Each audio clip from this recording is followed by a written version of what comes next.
किसी ने पूछा है कि हम अपनी बेहोशी को कैसे दूर करें, जागृत कैसे रहें। एक स्थान पर बैठकर जबरदस्ती आंखें बंद करके मुझे खुद को नहीं जानना, मुझे आत्मज्ञानी नहीं होना, बस होश में जीना है, वर्तमान में जीना है।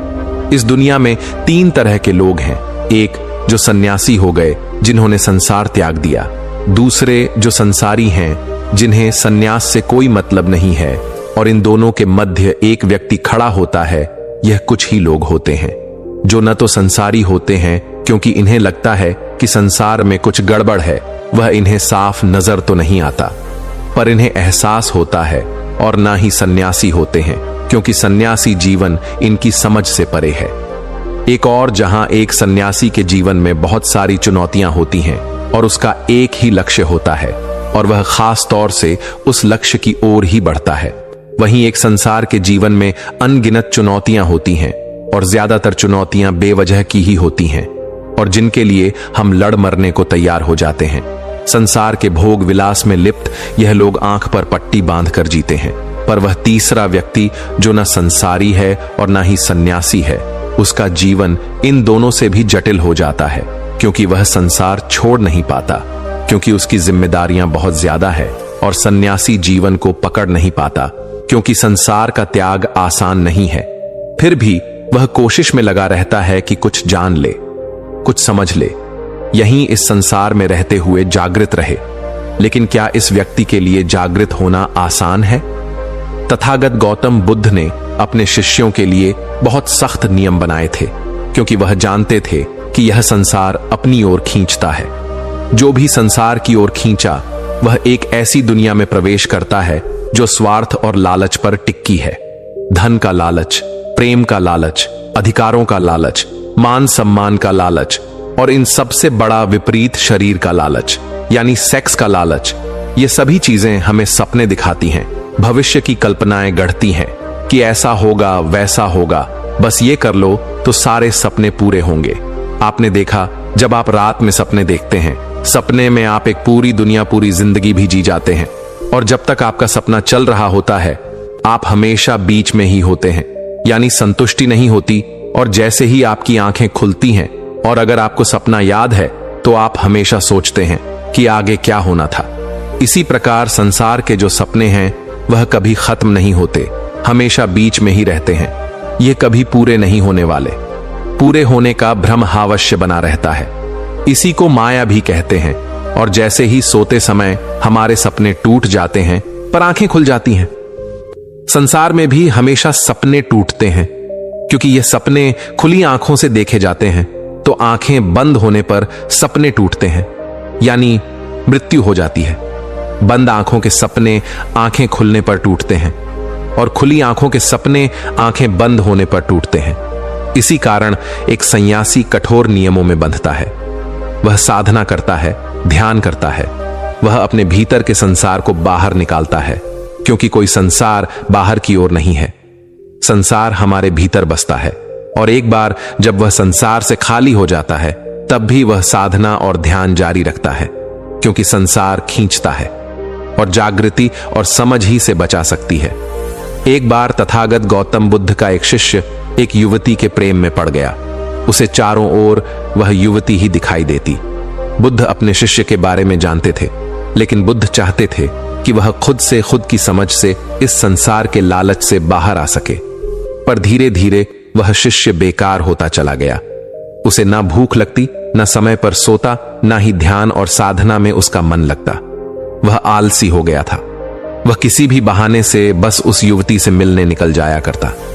जब बुद्ध ने देखा उनका शिष्य खुद की समझ से संभल नहीं रहा, तब बुद्ध ने उस शिष्य को चेताया और कहा, कितनी बार गलती करोगे? हर बार एक ही गलती को दोहराना उचित नहीं। तुम हर बार गिरे हो, हर बार पछताए हो, फिर भी उसी गड्ढे में गिरने की तैयारी कर रहे हो। समझ जाओ, जाग जाओ। पर उस शिष्य को संसार ने पकड़ लिया था।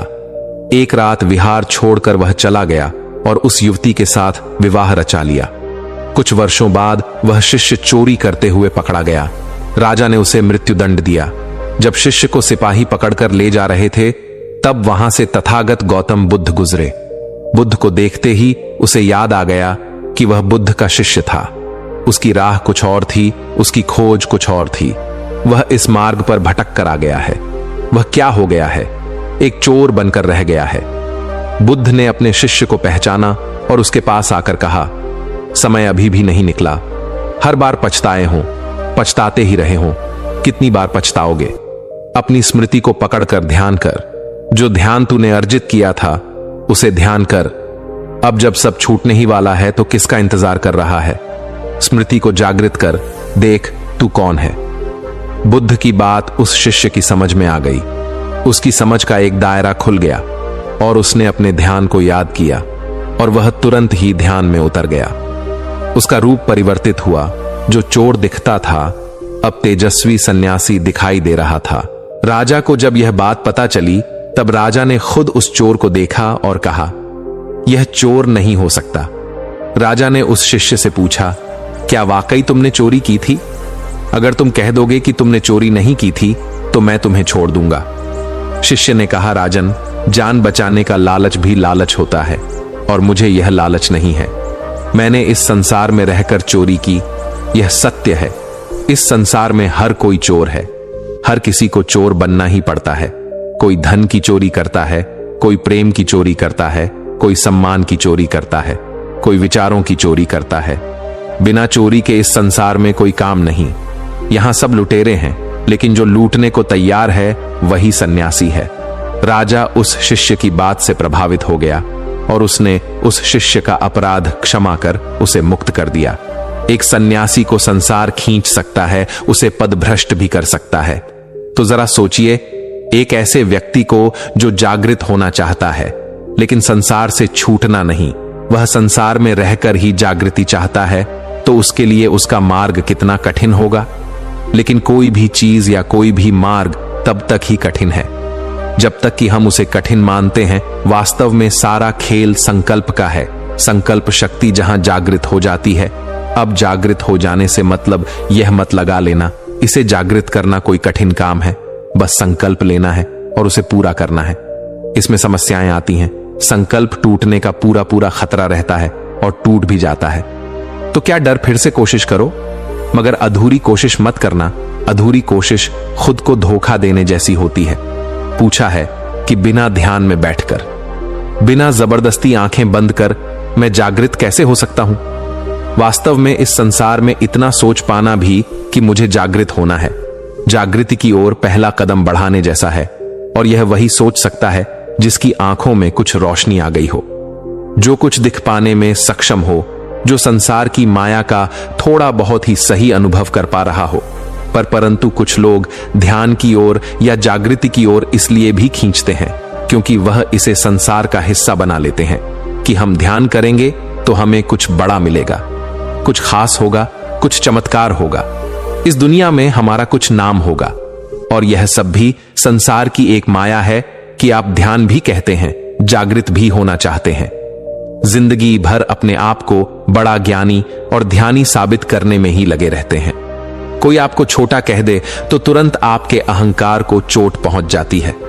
तथागत गौतम बुद्ध के दो तरह के शिष्य थे। पहले उनके भिक्षु जो विहार में रहते थे और संसार से बिल्कुल अलग अपनी साधना में ही लगे रहते थे। उनके लिए नियम बहुत कठोर थे। दूसरे शिष्य जो संसारी थे, जिन्हें उपासक कहा जाता था, इनके लिए नियम अलग थे।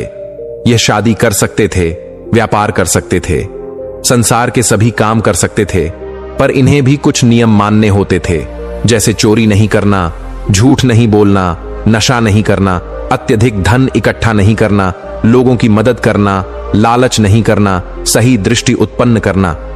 भिक्षु के पास जाकर ध्यान की शिक्षा दीक्षा लेना ऐसा इसलिए किया जाता था कि जो उपासक हैं वह जागृत रह सकें, वह संसार में रहकर भी संसार से दूर रह सकें। इससे पहले कि हम जागृति के मार्ग पर आगे निकलें, ध्यान, होश या जागृति का मतलब समझ लेना जरूरी है।